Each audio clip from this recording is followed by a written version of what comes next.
a step back? I don't know if it's a step back. Obviously, we wish we would have played better. We executed better. The part I don't like is, and you can call it step back, is the discipline. You know, when you don't follow through and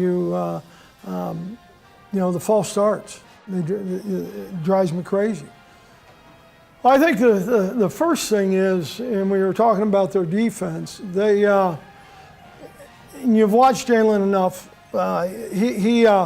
when he's going to get out of the pocket, right, usually he's going to go this way, throwing hand. Well, they did a really good job of how they pushed the pocket and then how they took away his throwing hand.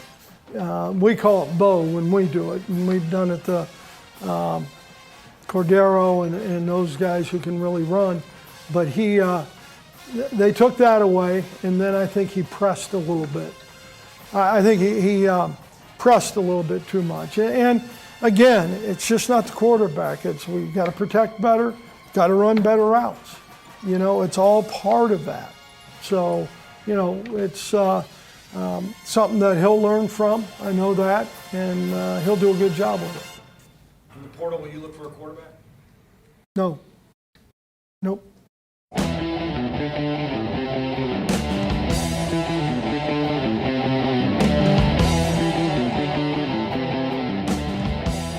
So this halftime is brought to you by Sons of Montezuma.com, our online shop. And right now we have a special 15% off sale. Just use the promo code Monty, M-O-N-T-Y, where you can get all the latest Sons of Montezuma gear for your holiday shopping.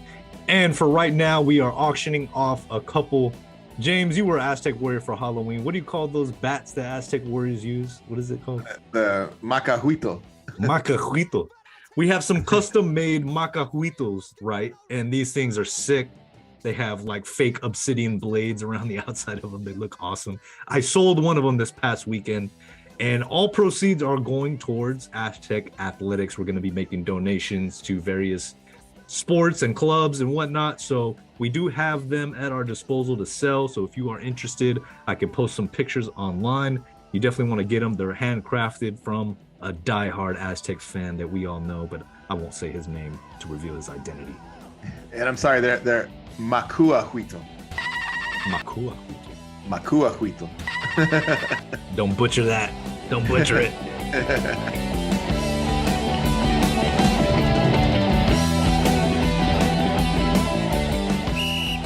Third quarter. All right, the third quarter is here, guys, and the Aztecs finished the season 7-5 on the year, and they're off to the Hawai'i Bowl. I let out a big sigh because it's a good thing, and it's kind of a I would like to say the Hawai'i Bowl is kind of a mid bowl, right? Like, I love that word. It's so mid, but it's so mid that it's even in the name of our opponent, the Middle Tennessee State Blue Raiders. The Blue Raiders. Like, are you kidding me? Come on, guys. Blue Raiders. It's gonna get a lot of attention. It's on Christmas Eve. It's on ESPN. It's in Hawaii. I'm happy for the guys that get to have a homecoming to see we've met the Laka Laka and the Tavai families. The Laka Laka family flew out like almost every game to watch the boys. But man, the Hawai'i Bowl, Middle Tennessee State, guys. I mean, I don't know what you were expecting with the year they had. To me, it's a win for the program because the kids get to go to Hawaii and go and take part in all those festivities. So it rewards the players. Fun. And the game will be fun to watch because it's going to be on Christmas Eve. What else are you going to do on Christmas Eve other than, have to sit there and talk with your family that you haven't seen in a while? But, dude, it is what it is. Like, and as far as the opponent, like, if this was a regular season game, I'd be worried. But it seems like for some reason, bowl games, the Aztecs always come ready to play for bowl games for the most part. And, you don't remember that bowl game? When I drove to watch the bowl game with you? The Frisco Bowl, yeah. Was that the one against Hacksaw's alma mater, Ohio? Ohio, yeah. Dang, we lost to Hacksaw's alma mater, bro. That's brutal. But you know, I think it'll be fun because you know, MTSU likes to throw the ball, and they're going to throw it all around, and I think that we match up well with teams that do that. So we'll see. I think it'll be fun. It'll be a fun game. Dan, I don't want to play any Southern university with like a directional school. Like, you just think of like East Louisiana Tech or like Western Appalachia. Like, I don't want to play any of those Southern teams with a directional name in it. Well, dude, those schools still get some really good athletes. Yeah, I know. And it's gonna be a tough game. They beat Miami earlier this year. Not that Miami is, you know, the greatest, but it's gonna be a tough game. Honestly, I'm kind of done with this season, so I was happy that it was in Hawaii because then I knew I didn't have to think about going. Like if it was Arizona Bowl, or I was even considering the New Mexico Bowl. Like, but once it's in Hawaii, okay, I can't do it. So kind of same for me, dude. Like I was like, if they go to Tucson, I gotta go to Tucson. It's a 2.5 hour drive for me. If they go to Albuquerque, I got family over there, so I can make it like an excuse to go visit my family. But yeah, as soon as I found out it was Hawaii, I was like, oh, sweet. I don't have to worry about going. I can just sit home and watch the game and enjoy it like a normal fan. So, and to be one of those guys that always has to point this out about the bowl games, it's like, oh, you get all the extra practice and all that stuff. It is a later bowl game, so they do get some more practice time. So that's a benefit. I'm not sure how much it ever does, but you know, more practice doesn't hurt. It might be one of those games where it's just like not really all that in, but then the closer you get to it and you start getting those competitive juices, you know, it's like I want to win this game. I don't care who it's against. Like, we want to win this game. I will sit there and watch every play of it on New Year's Eve or Christmas Eve. I mean, I was more excited for the UTSA game last year than this game. Yeah. Because that was a fun matchup. Well, I'm sure we'll talk more about it as the bowl game gets closer, but Fourth quarter. now it's time for the fourth quarter where all the action happens, all the craziness, all the Hail Marys and big time plays happen. Guys, this year, the first year in Snapdragon Stadium, the 100th year of Aztecs football, expectations were high. You know, everything was leading up to this year, from the Mission Valley vote to the stadium to getting it to breaking ground. Everything led up to that first game against Arizona. But even before that game, this year started off just, this was a tough year. Not only, you know, for on the field, but off the field. Coaching changes. You know, the offense couldn't get, you know, out of their own way. They turn it around, and the Fresno State game is one that we'll never, ever forget. And now we find ourselves 7-5. And, you know, after this Air Force loss, you know, I don't want to make a bigger deal out of it than what it should be. It should be forgotten. But the constant theme that you saw all around, and I see it, Instagram, Facebook, Twitter, social media, every single avenue there are those couple voices calling for fire Brady Hoke. We all know it's not going to happen. Us three, we know that's not going to happen. That's the fans, you know, maybe some fans are liquored up and they're upset, they're emotional, and they want to have their say. But there are some big questions we have to ask ourselves about this program, because this is now the conclusion of year 3. 1 year you go 12-2. 1 year is the COVID season. And now this is a full season in a new stadium with all those expectations, like I said, and it couldn't have gone any more difficult. I can't think of another way it could have been tougher on not only the kids, but the fans. Any comments or concerns, guys? This season was a colossus failure. It really was. And that's just because we had a chance to introduce a lot of new people to SDSU football with the stadium. We had a very good opportunity, and there were some things that were out of control, or out of the school's control, like the weather the first game. You know, people think like we're being dramatic about how bad that was. No, we are not being dramatic. And then you have like they had a chance to rebound the season, and then the Fresno State game happens. Just imagine that they win that Fresno State game. They're not slashing ticket prices the very next week. I think I couldn't imagine like an opening stadium going more difficult or worse. There's a lot of things that the people that are running the stadium need to work on. Obviously, the play wasn't the best, and then we've had some freak issues. But like, I mean, it was kind of a joke when like people can't get water and stuff like that. There's like, the stadium got way more criticism than it deserved because of how the season went and some of the easy to do things that the staff, that the administration didn't see coming. Like, you're not going to know to have enough trash cans. If that's that difficult, not really doing anything energy wise within the stadium. And I mentioned this before the season started. They needed to spend some money. They needed to have production value in there. They had zero production value. So I think it's year one with the stadium. They got it in the books. They got the baked potato done. Now next year it needs to be the toppings. Then that's what people want. They're going to care about the music. They're going to care about the energy. And hopefully we have a season that just doesn't suck the life out of the fans that are spending a lot of money for these tickets. Like you talked about, Mateo, there was a lot of prior to the season off the field stuff that started out with a bad taste in the city's mouth and the nation's mouth in regards to Aztec football. So yeah, it was a calamity of circumstances. It was not the most auspicious opening of a brand new stadium for a college team. But like Dan said, the nice thing about it is it's only the first year, and this is going to be their home from now until forever, pretty much. And also, I'm sure the administration is happy about all the money they banked this year.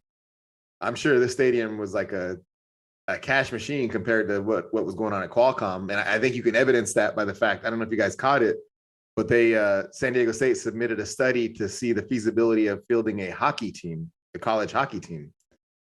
So like, they're not going to do that unless they got money, extra money that they weren't planning on having. So I think like it's good for the administration because I'm sure it made a ton of money. But yeah, as far as if they want to keep it going and expand on that, they need to do all those things that Dan talked about, like get the energy going in the stadium. The little things they can do that don't take a lot of money to do, but are still like production value increases, like the music and focusing on the DJ more and just having the announcer try to get the crowd motivated more. Stuff like that doesn't cost a lot of money to do, but it's stuff you can tweak. It took like the worst offensive performance maybe in the history of San Diego State in those first 6 games. Hopefully next year we're going to have a quarterback that can get the job done coming back, and hopefully the people around him will be better.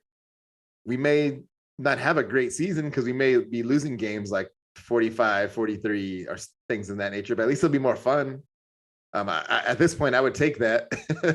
I know we've kind of been used to like beating up on teams, 20-13 and getting 12 wins that way. But I'm kind of having a quarterback that can throw the ball around a little bit got me kind of excited to look forward to that. And it was kind of fun watching Maiden play and develop and throw the ball around and not feel like if we're 3rd and 8, we're screwed, we're going to punt. So just having that kind of energy on the field next year will improve things. And maybe, I guess you would call them growing pains. These are growing pains this year, and hopefully it's done. Hopefully the administration learned a lot about all the stuff we kind of talked about, and hopefully next year kind of is a springboard to more fun stuff. So there's 2 aspects, right? Because it's like what's on the field and what's off the field. And what's on the field, like what you're saying, is having that run style oriented offense, not having that big time quarterback that can make the game exciting, because regardless, the play on the field is going to dictate if people come or not. Like there's no greater entertainment value than the play on the field. But then there's the off the field stuff, right? Like what you guys are saying, the music. We went through a whole list of items that could be improved in a few episodes back. But as far as on the field, guys, like I said, all those rumblings of people are disgruntled about Coach Brady Hoke, and I even got a response to our podcast on here now, asking for an actually proven OC. When are we finally going to get that into the program, or some new coaching blood at wide receivers? That strikes a nerve with me, dude, because, if you listen to Jesse Matthews in his presser after the game, I mean, he's saying it playing his day. Like, Hunky Cooper is the man. He's done an amazing job with us, developing us as receivers. He's a testament to it. Jesse is. I'm sure Micah Shaw is a testament of that too.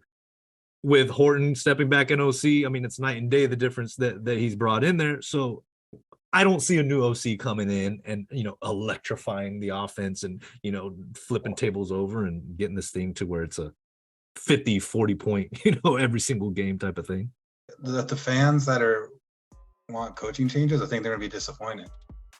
Now, to his point, the gentleman who's talking about Hunky Cooper, he would say, give me one scholarship wide receiver that he has developed. And you can't really think of any. You really can't. Our best players are walk-ons. And he's supposed to be recruiting and developing these wide receivers. So that's one thing. But yeah, I think Hunky Cooper's fine, whatever. But I could see where his standpoint is that maybe we do need some new blood somewhere on the offensive staff. But it's just not going to happen. They're not going to happen. They feel like they have momentum right now offensively. And I think, in my opinion, they think they found something here with Lindley and Horton and Jalen Maiden, that they're gonna roll it next year. And the people that are expecting changes, they're gonna be disappointed. Don't expect the changes. I don't expect any changes. Yeah, I don't think so either. I mean, ideally, I would like them to maybe kick the tires on a guy like Marcus Arroyo, who's a proven FBS quality offensive coordinator. It would be nice to bring a guy like that in to bring fresh perspective. And I know Rocky Long was a big fan of bringing guys in with head coaching experience to be assistants on your staff. I don't know how Brady feels about that necessarily. So like bringing somebody like him would be good, but I think I agree with Dan. I think they're happy with the status quo right now. It's tough because like the full responsibility is always on the program. It's on the head coach for what type of style they want to play. But it's going back to the Rocky days. I mean, how are you going to bring in these wide receivers, if you're running an offense that is completely geared towards the run? Even under Hecklinski and having Braxton Burmeister come in, it was a run-oriented offense that was either going to hand it off or the quarterback was going to run. So trying to detach yourself from that style, I mean, it's got to be pretty tough for a recruiter. Okay, well, he found some walk-ons, didn't he? You're telling me those walk-ons were more highly recruited than the recruits he brought in? I mean, he found some walk-ons that could play. You got to have a homegrown wide receiver here. You got a homegrown walk-on wide receiver, maybe two of them. Shavers came in. Yeah. He played. Well, that's the biggest head scratcher, right? You bring in Maiden and Shavers, you think two SEC guys are going to come in and light it up, and I mean, they barely got opportunities, And here's the thing, like we talked about, whoever ultimately made the decision on quarterback was completely off. Yeah. Because they switched Maiden to safety. Well, you might have to look at the same thing as far as wide receiver, like who's judging, who's ultimately making the call on wide receivers. Because when walk-ons are your best wide receivers, Shavers aside, that's, an issue. I think it's fair to question anybody in the offensive staff because nothing on the offensive side has worked particularly well for years, not even the running game. So like that was the bread and butter of this team forever. And it hasn't been as dominant as it was. Obviously, yes, Rashad Penny is not walking through that door.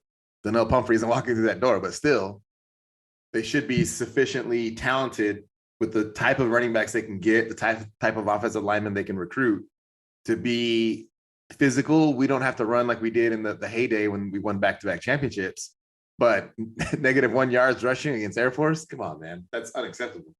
You didn't see Pumphrey and Penny walk through the door on Saturday?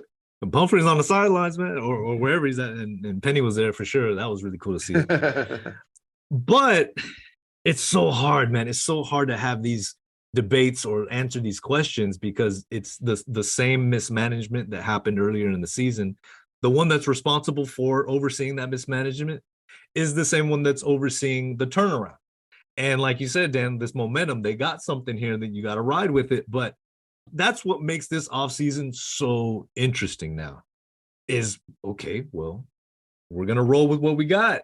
And I thought this year was going to be telling, and it really was in a negative sense. But now we set up ourselves where we can't really make any more judgments off of what this season told us, because we switched gears and now we're headed on this route. The offense is going in this direction mid-season. So you got to just roll with it, right? The thing is I'm not necessarily, it's not necessarily that I don't think there shouldn't be any changes. I mean, maybe we do need some changes. I just know the conservative nature of Brady Hoke, and there won't be. There won't be any changes. I just know it. I mean, unless someone gets hired from the staff, then who knows? But like actually letting a coach go and replacing him, don't see it happening. Here's the thing, dude. Brady is conservative as far as like making changes, but he's not necessarily conservative on what he wants the offense to do. He wants the offense to be physical, yes. But his last year at Ball State, they threw like almost 4,000 yards passing, dude. He will let the offensive coordinator do whatever the offensive coordinator wants to do for the most part. I think he just got to get production, and he always wants to be able to run the ball at the end of a game to close out a game. Other than that, I think he's down to let Horton do whatever Horton wants to do. He's not Rocky Long. He's not going to put the clamps on the offense to save his defense. So I think he's going to let Maiden sling the ball around next year, but I mean, we'll see. We'll see how it goes. I was, when we were recording this right now, I saw on Twitter where he was being interviewed about if they're going to bring in a transfer quarterback. And from the body language, it looked like it was no. I didn't listen to it.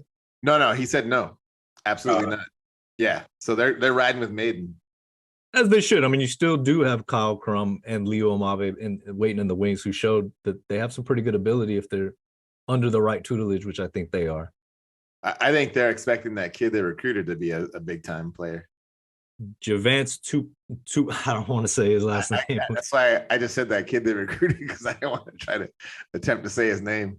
I say Javance Tupuata Johnson. That's what I'm going to say. I'll have to look that up. But Javance Johnson, for sure, man. He's been lighting it up this year in his senior year. So, hey, dude, can I give you one other thing about why this season's also been exhausting? Give it to me, man. Give it to us. Is the conference realignment. Oh, yeah. It's been so exhausting. It's slow right now. We're not hearing about it right now, but there's been this carrot just hanging in front in New York State. And they thought this, so what? They left in July 30th or something like that, USC, UCLA, somewhere around there, June.